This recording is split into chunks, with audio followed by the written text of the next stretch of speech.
你说你错了，啊？那你错哪儿了？说来我听听。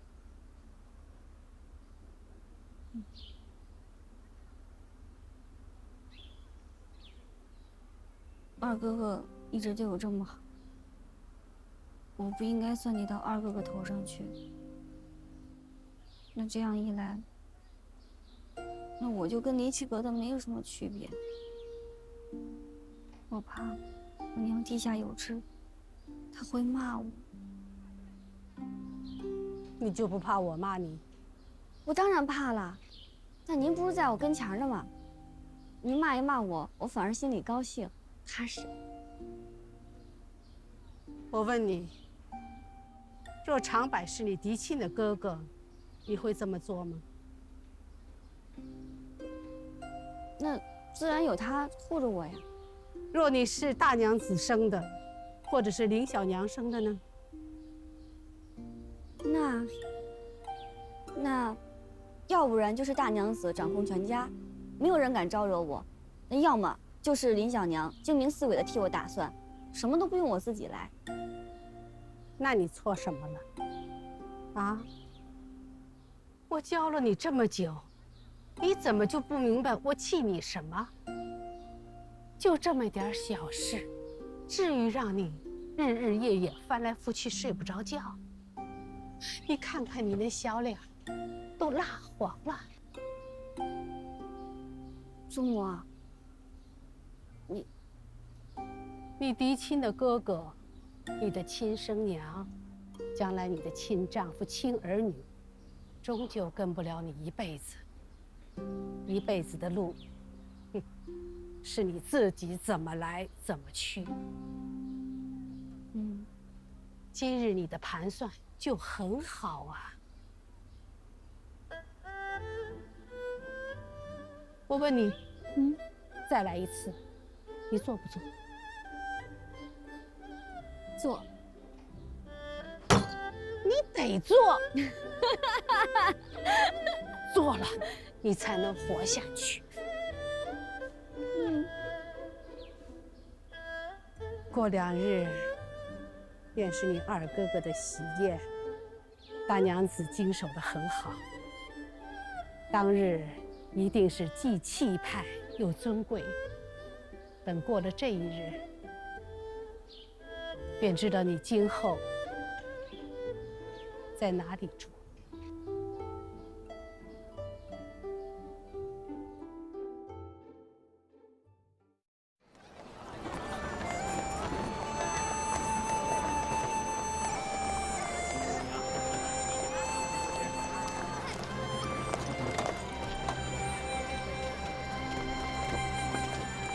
是师伯。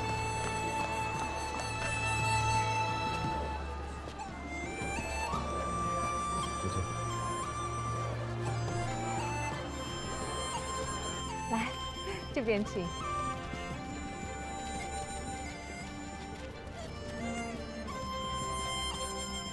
今天这都是下人们布置的，让郡主见笑了。咱们去正厅坐吧。论勤奋，我家那个混小子倒是头一个，不过都是一些笨工，不像你家，不光有2个儿子，还有这些姑娘，个个风神俊秀。听说嫁到中秦伯爵府的大姑娘也有身子了。是啊，所以我就没叫她来，还是在府里正经养胎为上。那伯爵府，哎呀，何家之福啊！虽说多子多福，可咱们到底不是那庄户人家，要靠男丁们干活打架、抢水源。所谓儿好不用多，像你家小公爷这么争气的，1个就够了。要是不争气呀，越多越头疼。老太太真是说到梗节上了。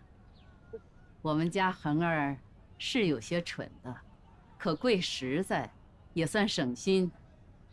要是像顾家2郎那种忤逆不孝的东西，非要往家里拉扯一些不值当的女子，我还不活活气死。去，把横杆叫来，谢过老太太称赞他。是。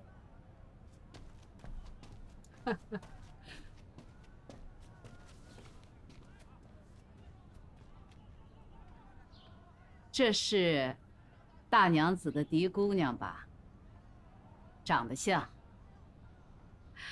瞧瞧这嘴角含笑，眉眼聪慧，真有大家姑娘的风范呐。郡主您妙赞了，如兰愧不敢当。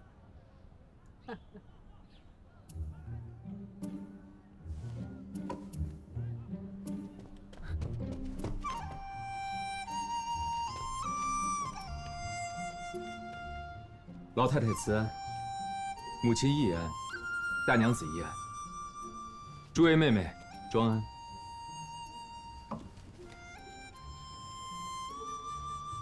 请坐。谢老太太。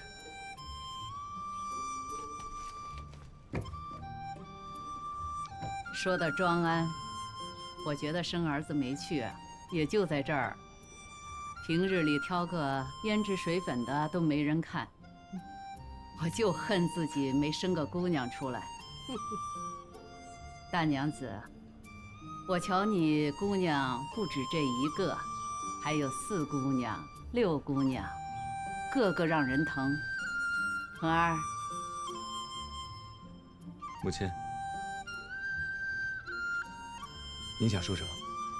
平时你不是抱怨人家有妹妹，偏你没有。今日，你何不把盛家这几个妹妹当成自己嫡亲妹妹来看待呢？嫡亲？什么嫡亲妹妹？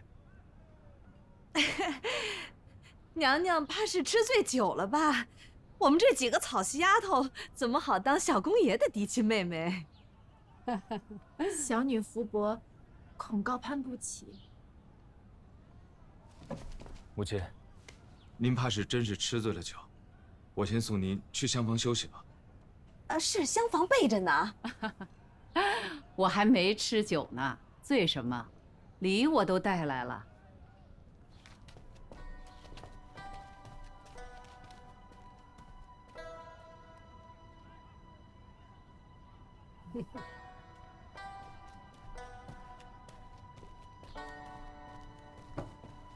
这种南珠是恒根儿最喜欢的了，我想今天把它拿来作为几个妹妹的见面礼，再好不过了。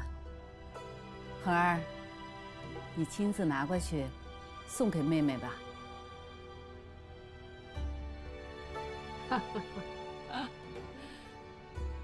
这6丫头是唯一一个养在我身边的，家里头就是她还没有嫡亲的哥哥。若得小公爷做哥哥，那可是沾了光了。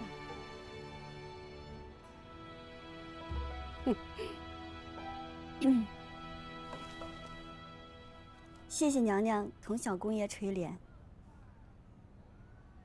宁兰薄草之姿，何其有心。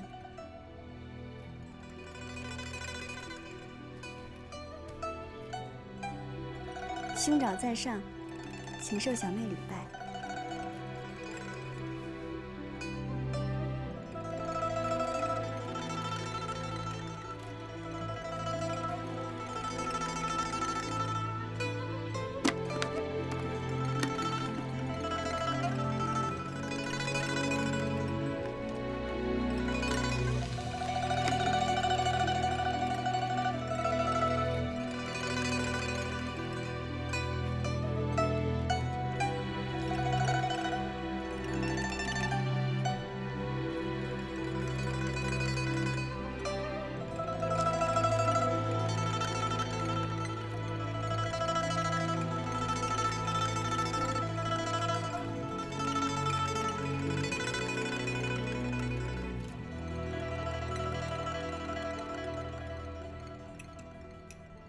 姑娘慢点吃，当心烫。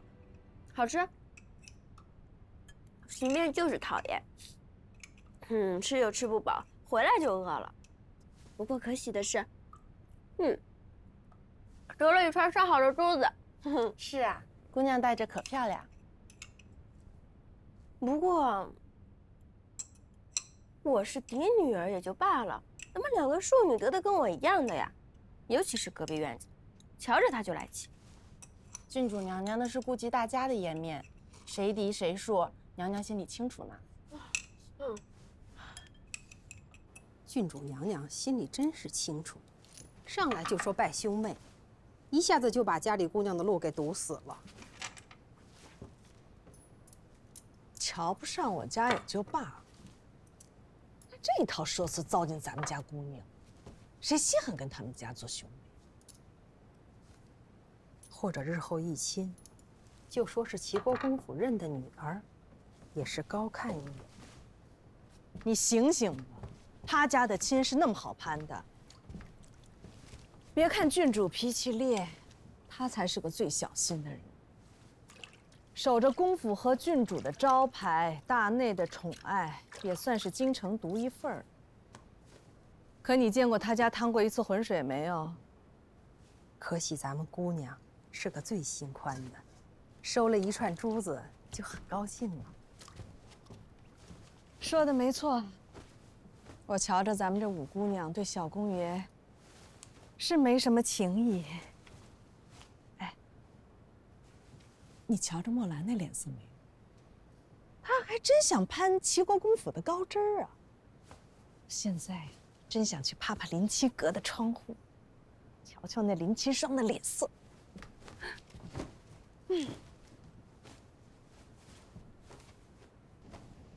姑娘睡了吗？只是吹了灯，并不知道睡了没有。睡不睡的，不去管她了。总是要上心一场的，你们要小心，多看着她些。是，院子看牢了，不许他们随便进入她的房里。哎，别看出什么端倪，弄出闲言碎语来。知道了。老太太放心，我定把这屋子看得水泼不入，针扎不进。我们六姑娘，那是天仙般的人物。要我说，王妃也做得了。你胡说什么？真是昏了头了。游龙生于蛇腹，六姑娘就是没从好肚子里爬出来罢了。你现在说这些有什么用？有什么用？好，奴婢不好，太太别生气啊，别生气。我早该想到的。齐衡这傻孩子，他怎么说服得了他母亲平宁郡主？我就该一棒子敲醒明兰。可我不忍心，他这么青春年少一个孩子，可怜他步步小心，事事隐忍，就是4丫头5丫头欺负到他头上，他也只有退让的。我想着，万一他跟小姑爷成了，日后也有个真心疼他的。谁想到，谁想到！我瞧着啊，那小公爷心里还是疼六姑娘的，真的是那娘娘和那齐国公那边过不去呀。以后齐家再来人支支吾吾什么兄妹不兄妹的，你就拿大棒子给我打出去。是。我定要为明兰寻一门好亲事，让她过得舒舒服服的，不必再看别人脸色，不必再算计。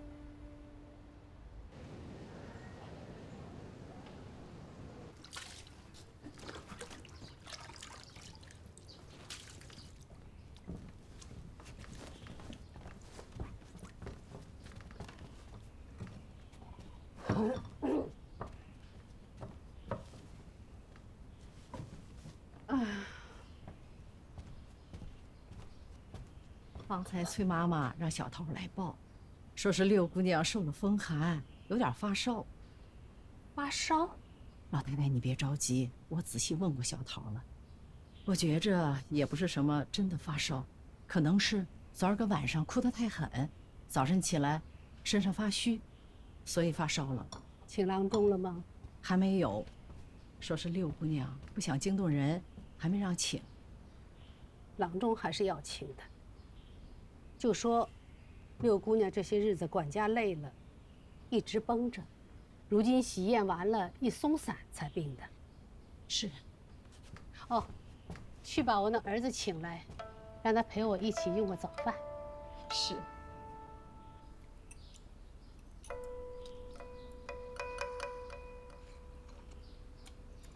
长柏的婚事，我是实打实的满意了。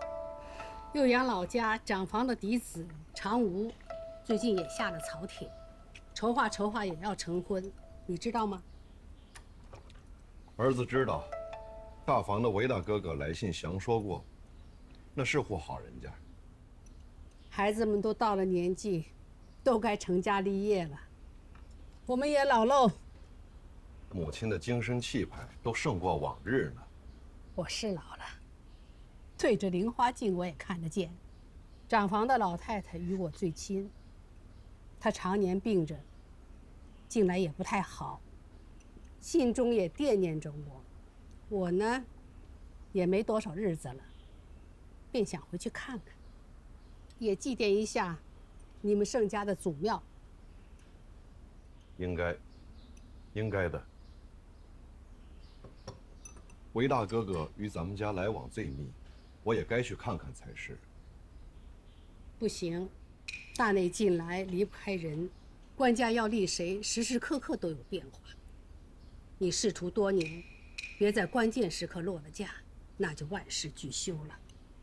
母亲说的是，那就让长风陪母亲一起去吧。他那个性子，被小娘养差了，扶不起的阿斗。我一个人去都比这省心。那就让长柏那个孩子去吧，他又是二房的长子，名分正好。你做父亲的作怪得很。长柏昨日成婚，真好叫他去。我跟你讨明兰吧。明兰也好，六丫头性格沉稳，与母亲又亲厚，路上也好说话。也不光是这些，六丫头管家，毕竟是个临时的差事，大娘子犯错罚到今日，也够了。长柏的心腹刚入门，不好叫她看婆婆的笑话。小六同我去了，管家的差事交还给大娘子，大家里子面子都好看。母亲事事想得周到啊。好，吃好了。你该去看新娘子了。是。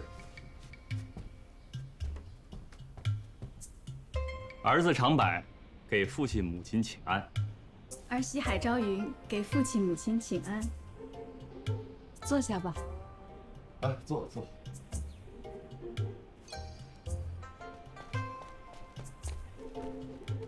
朝云呐，你既嫁过来，成了我家的媳妇，一应规矩自然也应该知道。媳妇知道。婆婆说话，你别插嘴。是，母亲请说。需要你生儿育女，早晚听训，伺候公婆，辅佐丈夫，都不可懈怠。夫妇一体，须得各司其职，方能后院安稳。儿子替不了心腹生育，心腹也不必替我承担虔诚的重担了。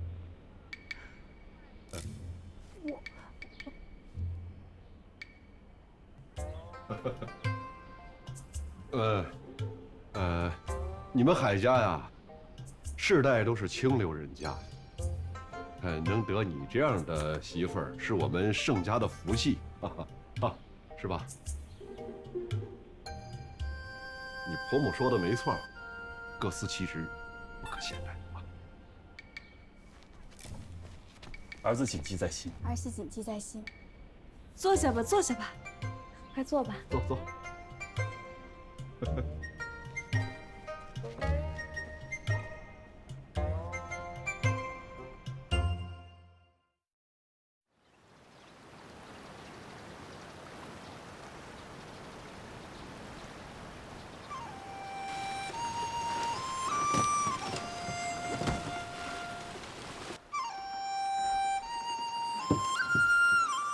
这如姑娘带着珠子先逛了几圈，又到市场社上出了个风头。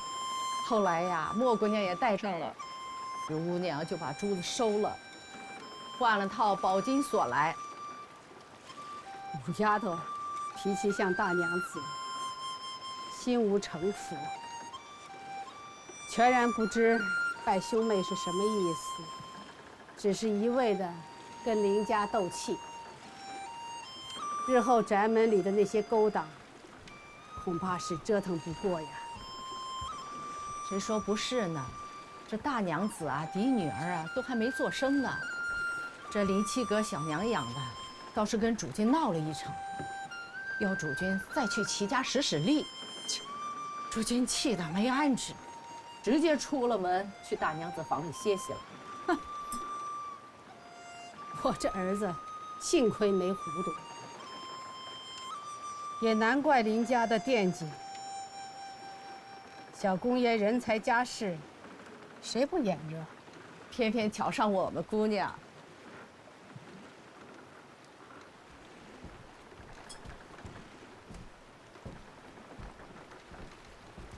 祖母，我想跟您商量个事儿。说。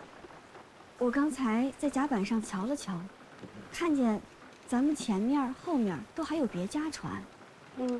我想着，不然让房妈妈拿着爹爹和二哥的帖子，去那几艘船上拜见，说咱们也是回乡，不如结伴而行，正好路上也有个照应。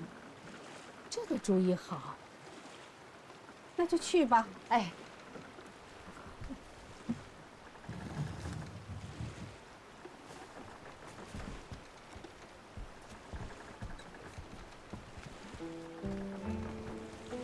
祖母，你就快把这药喝了吧，这样头晕也好得快一些。你这几日还晕吗？我这里天高水清，风景开阔，眼下好多了。风景是开阔着，你开阔了吗？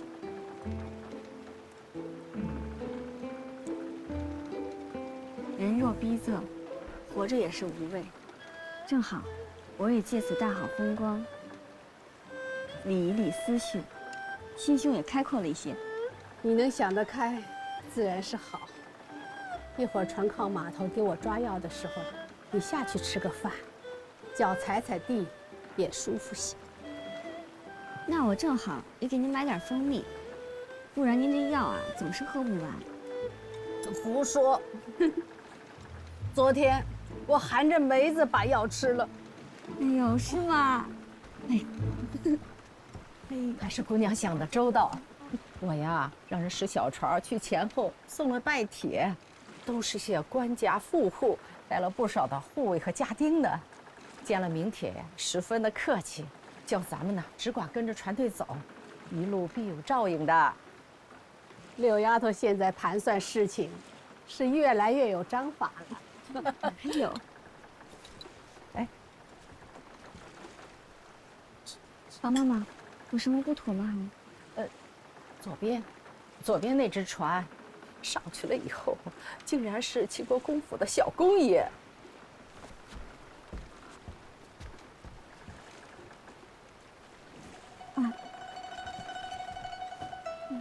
大概是同路，房妈妈别管了。小公爷身边的小子呀，上了船以后，叫我带话给姑娘说，就是想跟姑娘说句话，向老太太赔个不是。房妈妈，您就快让他们下去吧。那小子还说，小公爷只求一句话，不然他们就一直跟到酉阳，去圣府登门拜访了。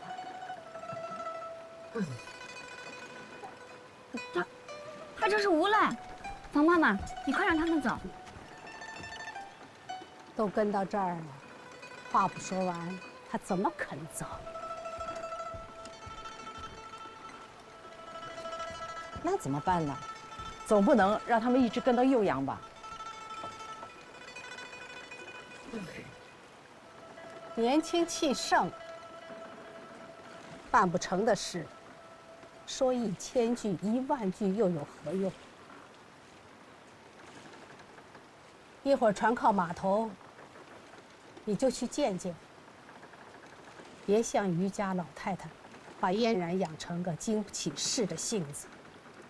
大事来临，惊慌失措。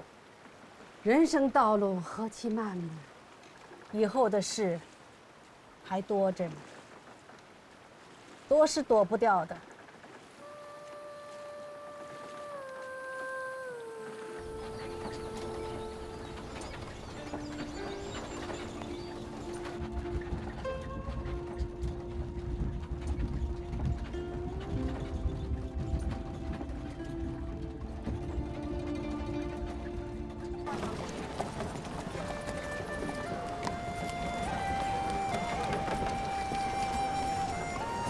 停车！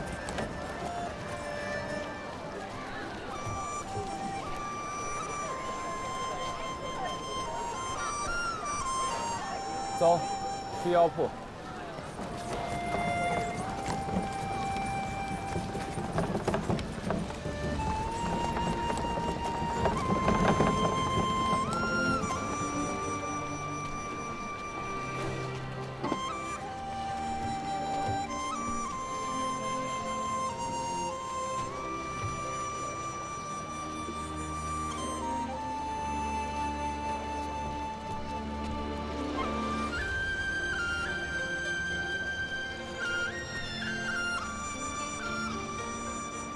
听说小姑爷有一句话想跟我说。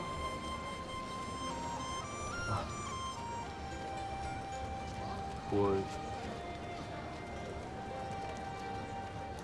我听说你要回酉阳，我算着没3、5个月回不来。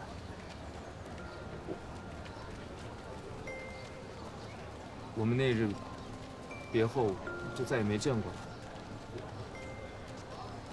我心里，我明白小公爷的难处，大约是福分浅，小公爷不必记挂在心上。不，我记挂在心上，我心里一直都惦记着你。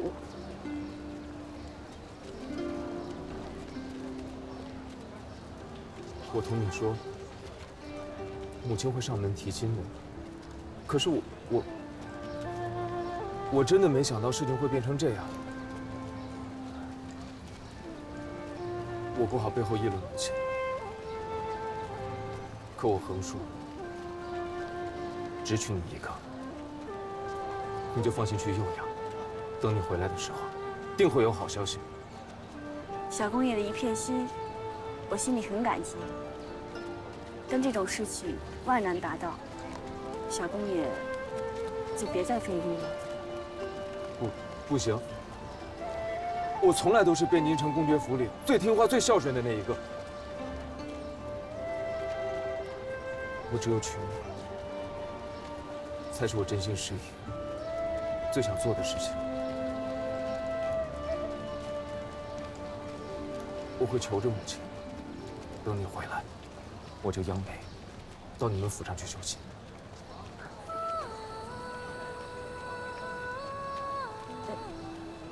娘娘去过我家里了，我收了珍珠，做了礼，与我现在分属兄妹，你就别想这么多了。我位卑人亲，若是传出去，我家里的姐姐妹妹也难做人呀。小公爷，你自己保重吧。六妹妹，你等一下。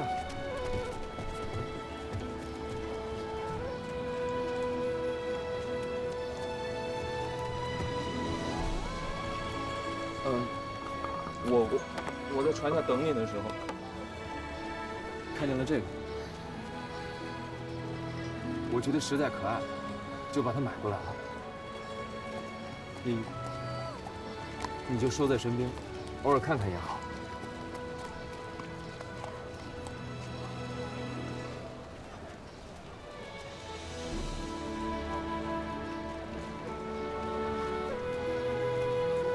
另外那一只难忘了，我已经叫不为收好了。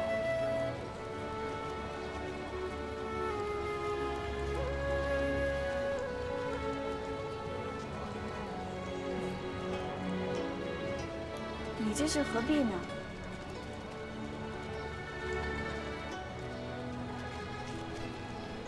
哎，小公爷，你若没什么事儿，我们姑娘就回了。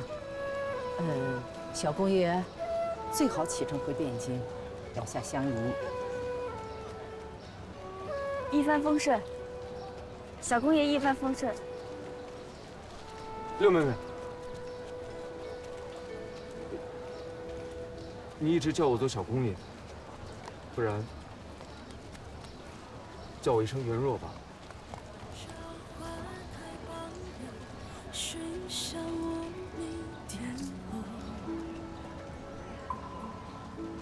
纵映朝霞半日晖，风雨捉不透。一人共长相守，太高冰泪难流。锦书送罢暮回首，无语随客头。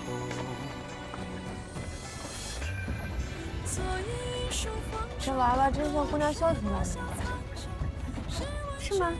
你看，都是弯弯的眼神。傻丫头，谁笑起来不是弯弯的眼睛啊？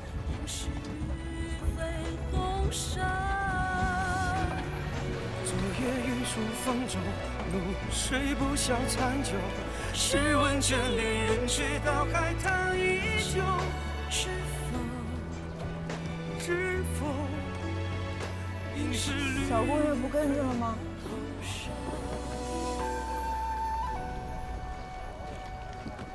小公爷说飞姑娘不娶，能办到吗？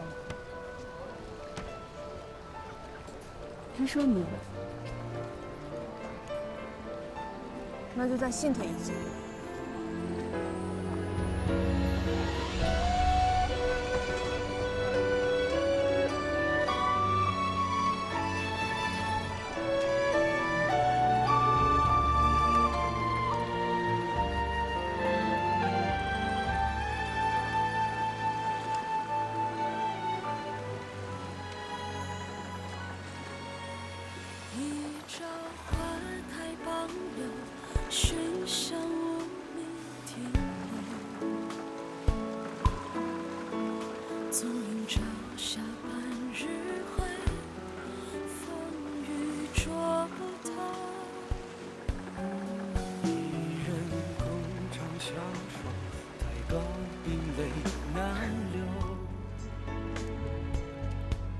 你心里还是有，你只是不敢认。小骗子！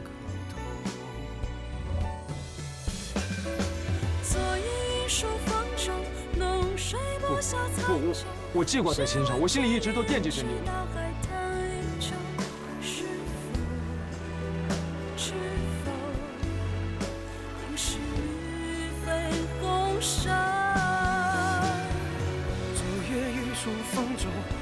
水不消残酒，试问卷帘人却道海棠依旧。知否？应是绿肥红瘦。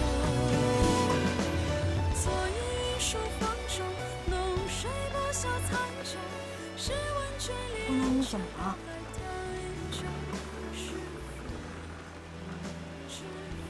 你哭了？你别哭啊！要不小桃明日给你做个煎鱼，不然小桃给你唱个小曲儿吧。一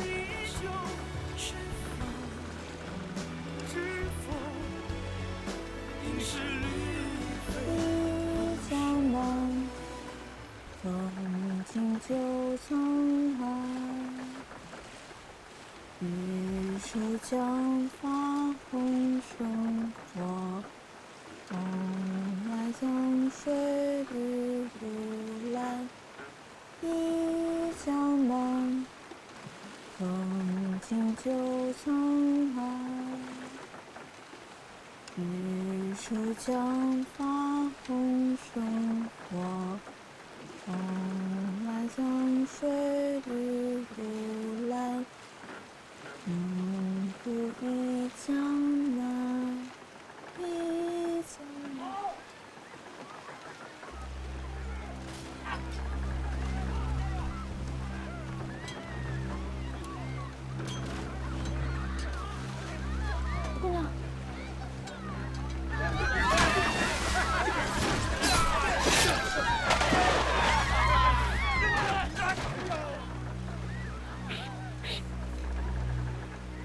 诉大家，把蜡烛都灭了，不准慌乱，不准随意走动。我去找祖母。哦。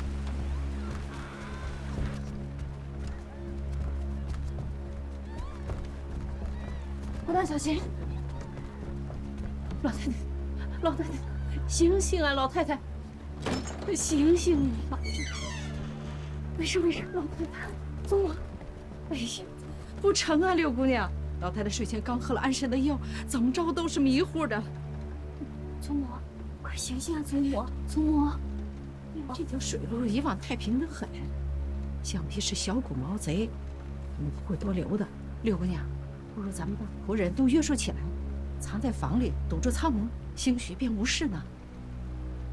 那万一那是一帮江湖匪类，杀人如麻呢？咱们也不能将活着的希望寄托在侥幸二字身上。我得救祖母，咱们得想办法离开。是，可是老太太这个样子，我们能逃到哪里去啊？祖母，祖母，咱们得起来了，祖母。哎呀，老太太醒醒，醒醒啊，老太太，醒醒！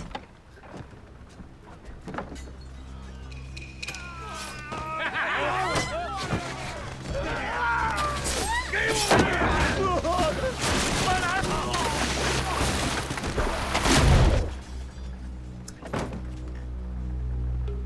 这里是淮阴地界，岸边本来应该就有指挥营的，咱们只要一上岸就安全了。水贼嘛，水贼无非就是为财，咱们只要把东西给他们，他们就不会杀人了。我们弃船，弃船，东西都不要了。对，弃船。你丫头，弃船。你丫头，祖母，你起来，我们穿衣服了。我起来了，哎呦，不行了。快些，来，快点，来。宝妈妈，哎，你去找水手，要几只山吧。好好，我来给祖母穿衣服。你们慢点，祖母。哎，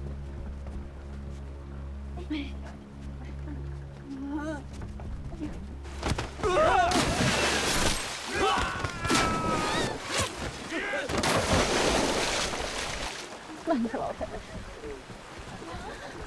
慢点，慢点。六姑娘，只剩下这一个了，只找到一座山吧。你跟老太太赶紧走。有劳您了，回头必有重谢。好了。姑娘，你呢？您跟祖母先走，我随后就到。哎呦，不成，不行啊！你放心，快走，快走。不行啊！姑娘，姑娘，姑娘！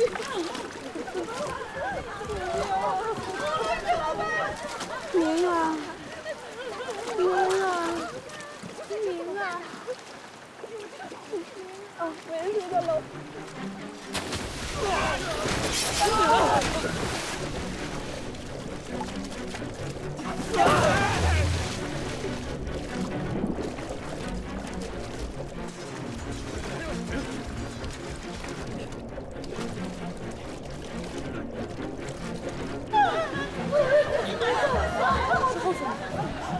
你们也看见了，附近有水贼作乱。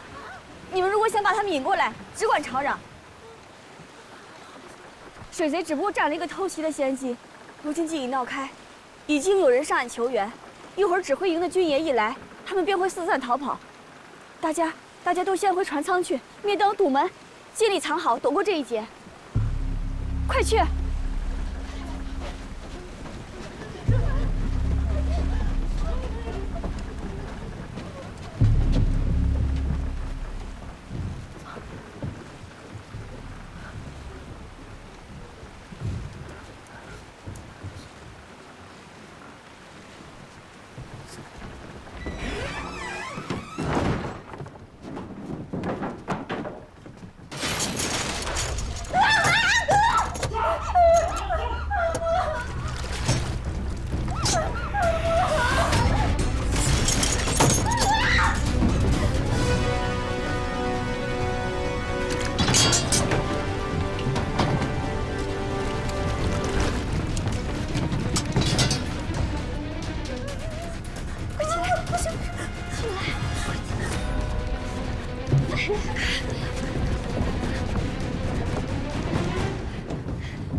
一个定位权位于。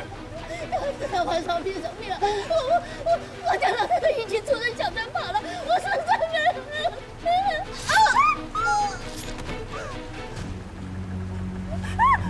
妞长得倒不错，带回去，哥几个快活快活。走。我家小雅还能长到那，魏如花天天下马，随身带着金银珠宝无数，别杀我，杀我！走。走。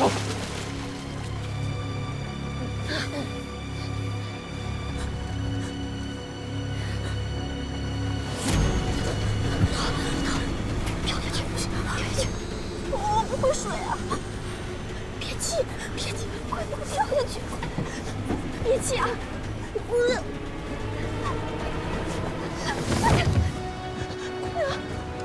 能走啊，姑娘！快跳下去，快跳呀！